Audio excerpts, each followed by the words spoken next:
Good evening, everyone. I'm your host, Tahir Rao.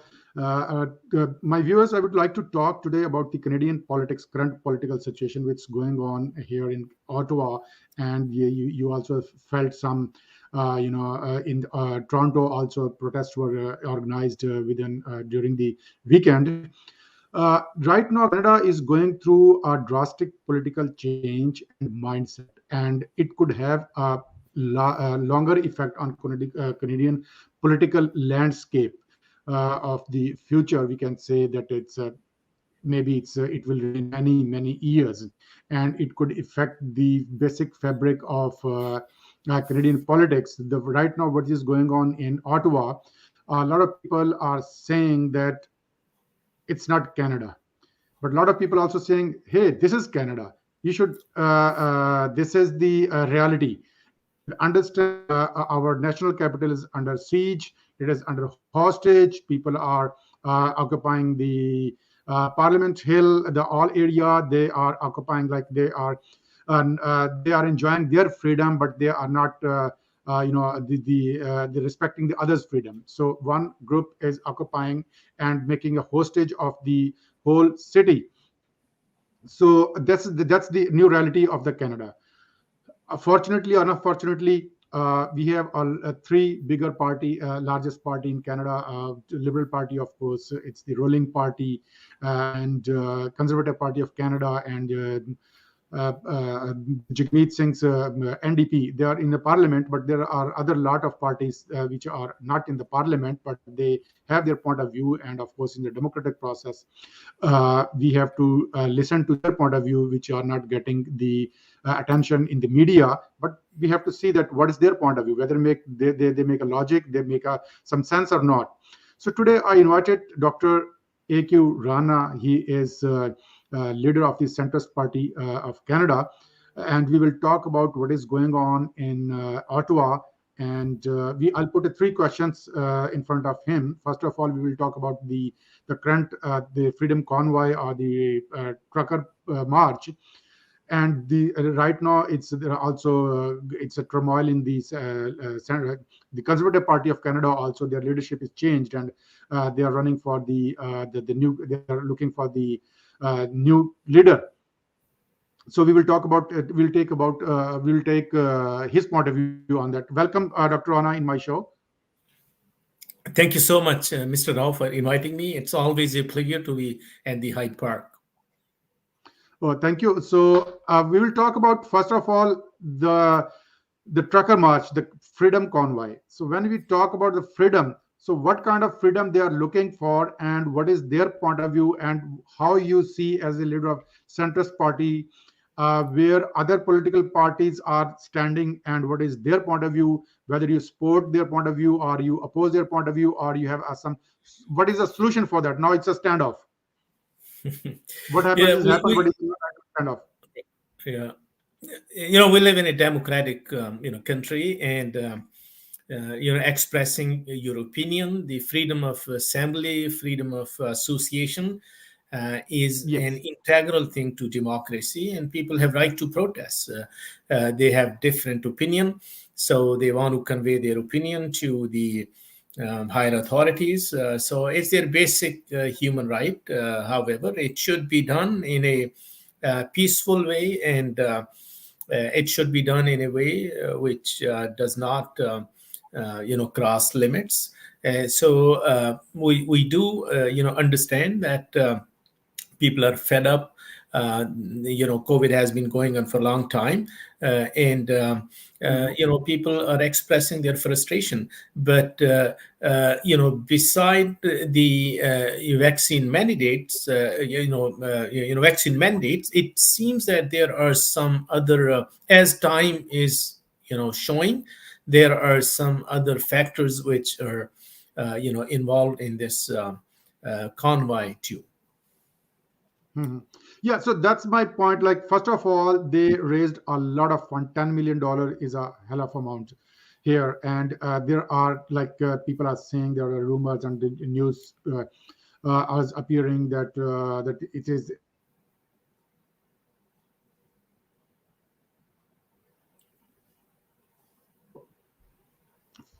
funds are coming from there.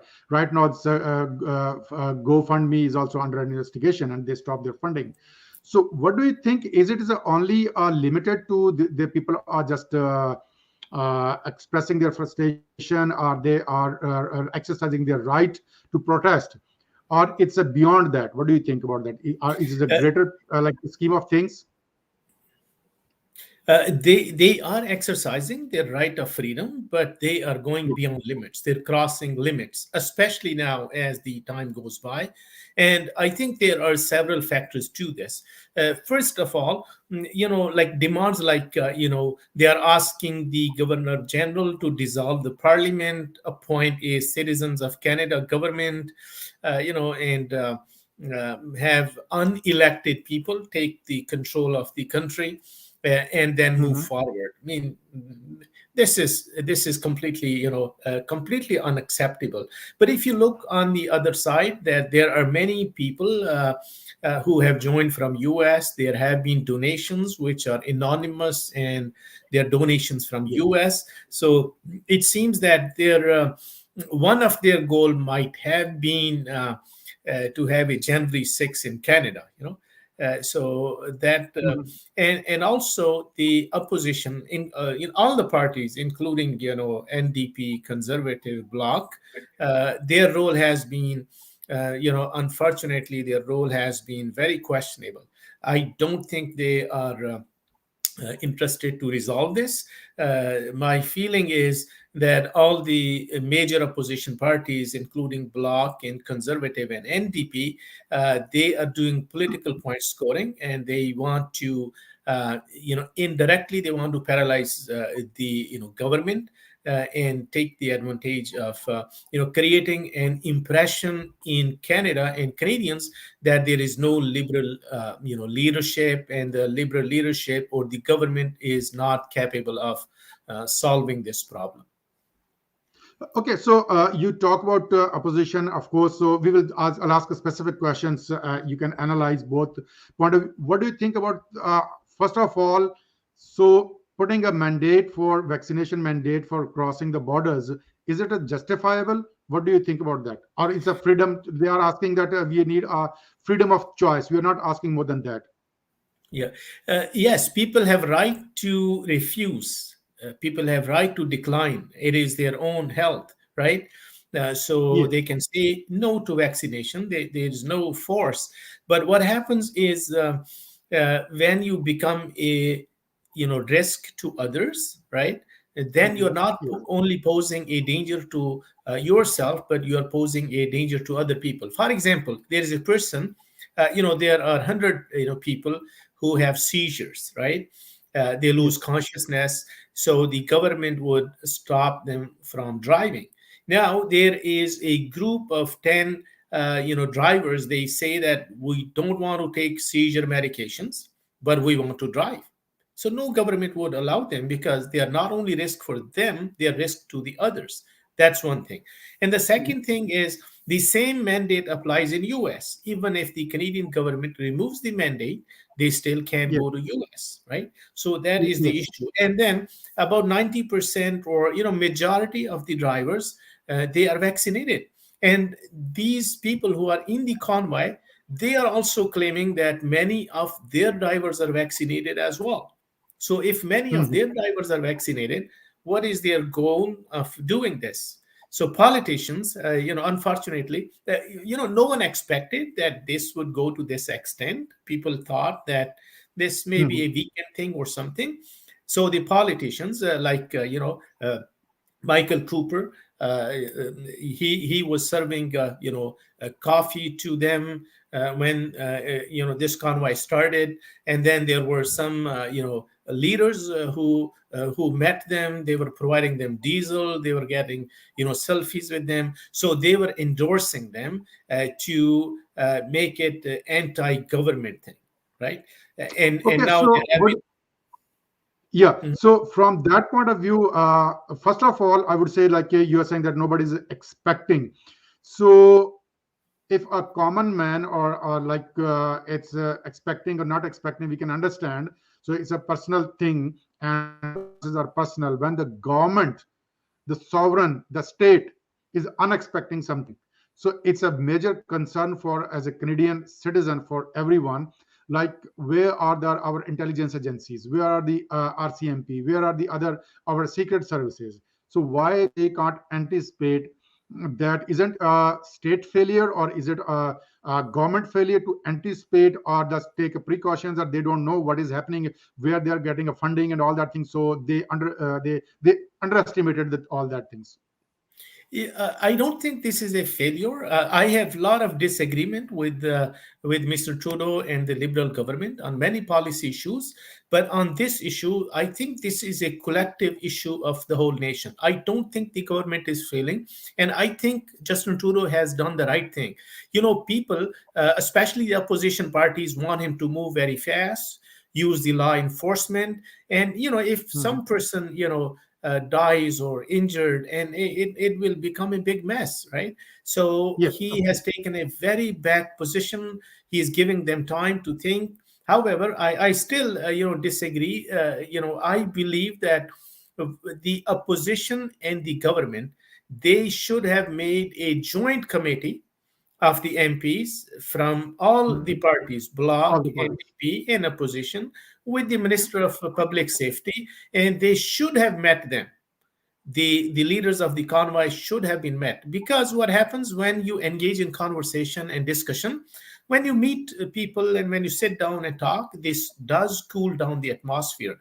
Avoiding things, it does escalate the situation. I think the government has been avoiding and taking this. The opposition MPs and parties are taking the advantage. For example, even NDP leader has called them racist and white supremacist, and so many things. This kind of Mhm. name calling from federal level politicians. Yes, there are extremists in every community, right? In immigrant communities, or maybe in indigenous communities, or all kind of communities have some immigrant people. And when such a protest happen, there are certain people who take the advantage, and they go to the extreme. But Yeah, I true. think name calling, it only escalates the situation. So rather than this, Yeah, I am. they should have presented a solution to the government. Okay, so I agree with you. So there shouldn't be a name calling is escalate the situation. But of course, when you see the number of people, the kind of symbols they are carrying, the kind of people they are, the kind of slogans they are taking, and majority are coming from a certain, race, some nationality, or something else, you can say that we can, of course, make a judgment that okay, yeah, people are representing that one. Do you think it will divide further Canada? Or is a divide is like Western Canada and Eastern Canada and the Quebec? If there is a divide, like it's deepening. I think the divide is, of course, is deepening. This would create even more distance between at every level, at the government level, at the level of at the level of public vaccinated versus unvaccinated people, Eastern Canada versus Western Canada. Even to this point, the MPs from Conservative Party, they don't want to condemn it. I was listening to a Saskatchewan MP, and he said, "My job is to meet people and listen to them," and he was not ready to to condemn it. If you look at their behaviors, they have been intimidating the journalists, healthcare workers, and also harassing the businesses. They are parking on the Yeah. roads. They are honking. They are urinating on the memorials, taking food from the homeless, and they are flying. Some of the people are flying, Confederate flags and swastika. So the opposition need to come forward rather than criticizing that, oh, the government is Mhm. not taking the initiative, government is not stepping forward. They need to step forward that, yes, this is what we think, we are ready to help. They need to condemn it very openly. And one of the senator, he left the Conservative caucus. He said, I'm very disappointed with the new leadership of the Conservative Party because they have been condoning their behavior. So there are good people in every party. And I think such good people need to come forward, and government need to take a position which does not lead to violence. So, Rana, you talk about the negotiation. I agree with you, but negotiation is for a political group. right? So if there is any political group there and they put some demands and you negotiate, give and take, okay, yeah, out of 4 or 5 we will accepting this much, like 2 or 3 demands, and we are delaying this one, we'll do some legislation. But there is demand is simply they wanted to abolish that requirement to go to US. And they know that US doesn't, you already mentioned that the US also have that same requirement, so they can't still go. So how we can negotiate, a government can negotiate and cannot establish a writ of the government, writ of the state, that the people deliberately doing something, I think the right? negotiation is a next step. The first step is just meeting them, listening, let them vent what they think. Let talk to them, give them scientific data that vaccination is for your own benefit, and ensure them that a So do majority you of think their own children they are don't have the data? vaccinated. Do you think they don't have the data? And like I'm saying, that they know they can't enter still, that still they're doing deliberately. So can then it will be a precedent for everyone, so people will go with the 500 cars and trucks and sit in the Ottawa, and then every time they will be negotiating with them. Yeah, I Uh, I will go think there.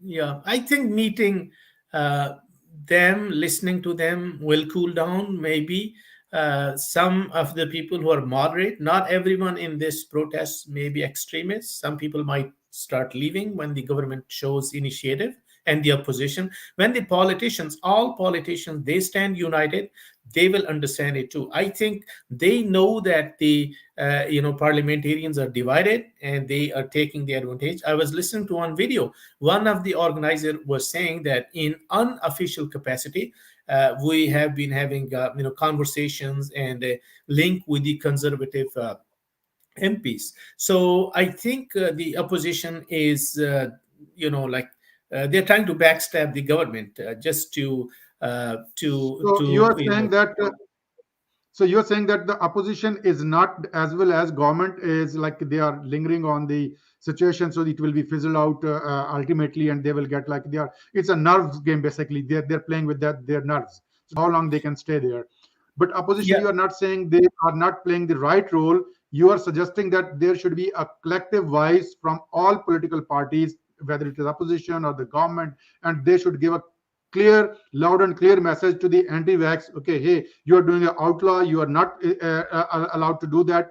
To obey the country's law, and we stand with the government. Yes, of course. NDP, Conservative, Bloc, all these MPs, rather than criticizing that the Prime Minister has been hiding. So, what do you want? Prime Minister comes forward and he says that, okay, go and arrest them and start attacking. What if something happens? I'm sure people have, guns and all these things when people come for these things. And there were so many videos released that they were saying they had guns, they had ammunition, whatever, right? This will lead to violence. And then the opposition will say that, oh, this government has caused this. I don't think they are sincere to solve this. If they were sincere, they would not on the back door support them. Hmm. And in the parliament, they say that, oh, where is the government? They need to step forward. The opposition has to play equal role as the government to calm these people down. Once they give a message that we are, standing united and there is no difference of opinion among the opposition and and all other parties, then these people may back off as well. Okay, so coming to the our next question. So there is again political turmoil in Conservative Party of Canada. They removed the Erin, and it's I think it's the smallest tenor he has, that one. So, and although they perform like well in elections, it was not because of they got defeated in election. So it was removed by the caucus. And the new interim leader, you must heard her point of view also, and the people who are coming, their names are coming for the leadership race. So what do you think that where this Conservative Party is heading, and the kind of leadership they are choosing or they are kind of voicing? Even I was listening on the I was watching on the social media right now. The debate in Conservative parties are happening, like, pro-Trump and anti-Trump. the Right. Yes, why Trump is has a so influence in Canadian politics. Right.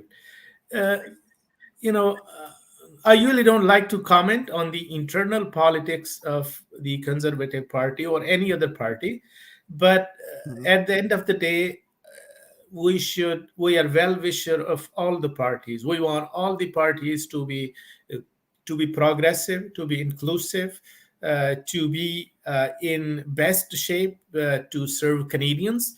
I think one of the reason was the way I looked at it.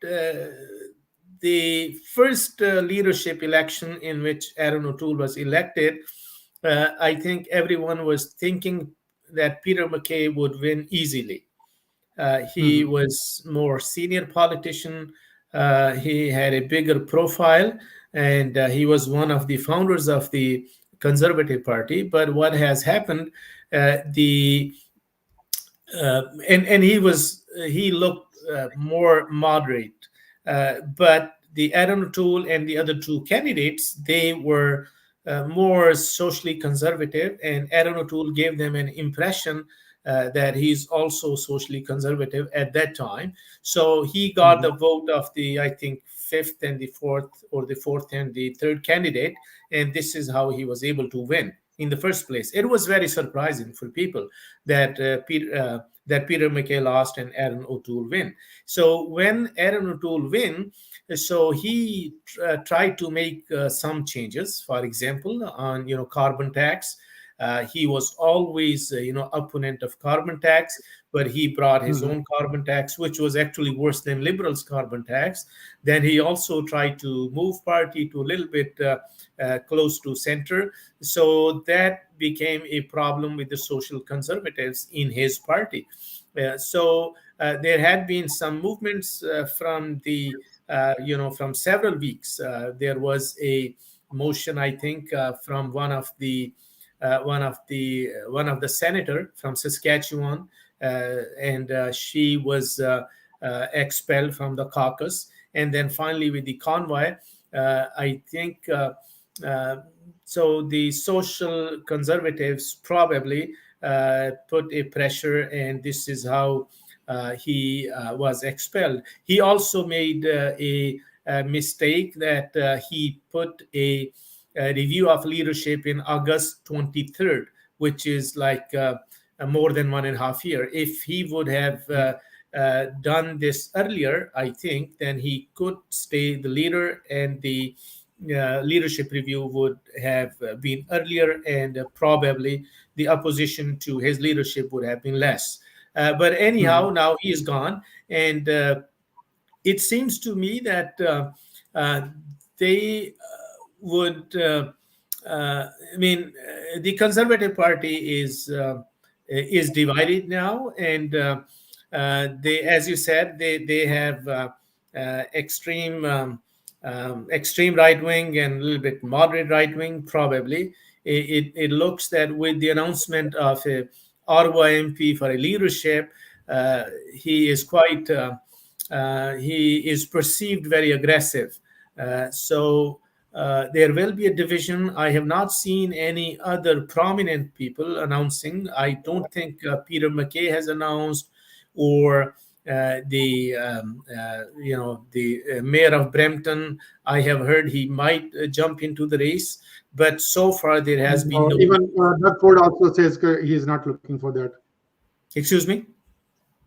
Doug Ford also said he's not interested in that one. He is happy with the Ontario. Right, right, right. So if someone who is a kind of red Tory comes, and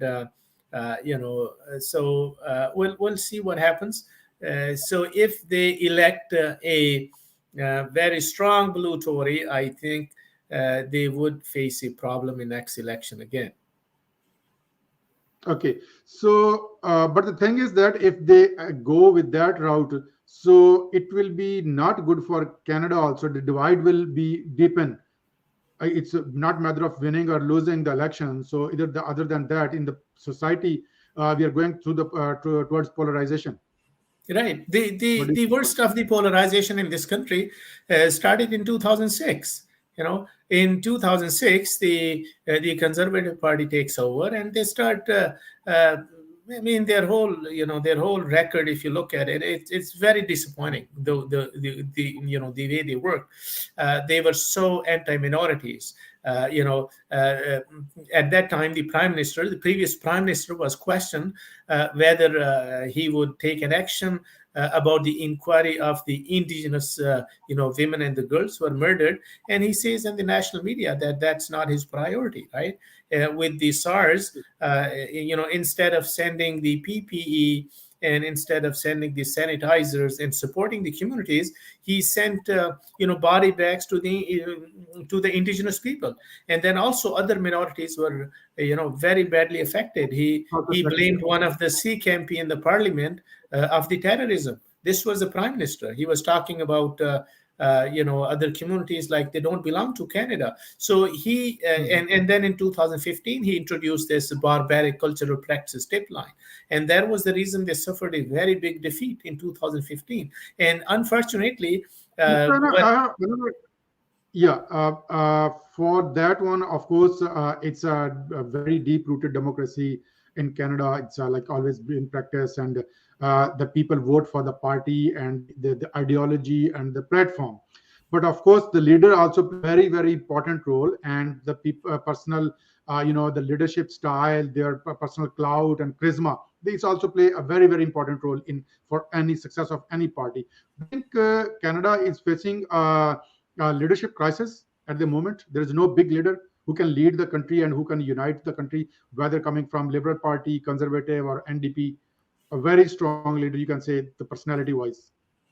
Yeah. Unfortunately, I don't see any politician who is in the forefront at this time, because Mr. Trudeau has taken a very left position.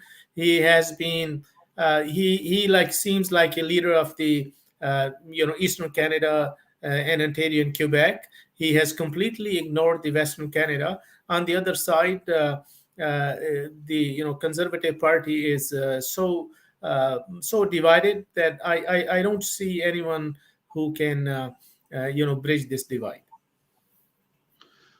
So we are running short of time. So I have a last question from you. So to you that you mentioned that in this crisis and this situation, so they are watching and they are not playing a positive or constructive role. They just like to scoring there is a point scoring and they're settling their score with the Trudeau. So do you think the minority government of Trudeau will survive for 4 years, or you are seeing again midterm elections in a short span of time? Yeah, well, they're not going to survive for 4 years. I mean, what I see is maybe 2023, an election year. I don't think they'll go beyond 2 years. They have survived because of the pandemic, and also in this election, we have seen that their numbers did not improve in spite of so much support given to the people. I doubt if they will last for 4 years.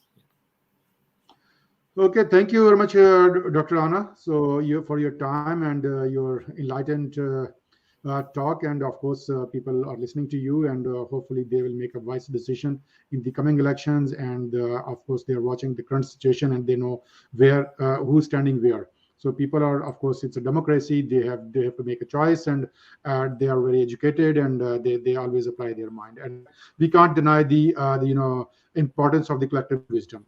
When collective wisdom make decisions, is always the good decisions. Thank you very much. We are ending our program. Thank If you you for like my inviting me. program, thank you very much, Dr. Rana. Thank you.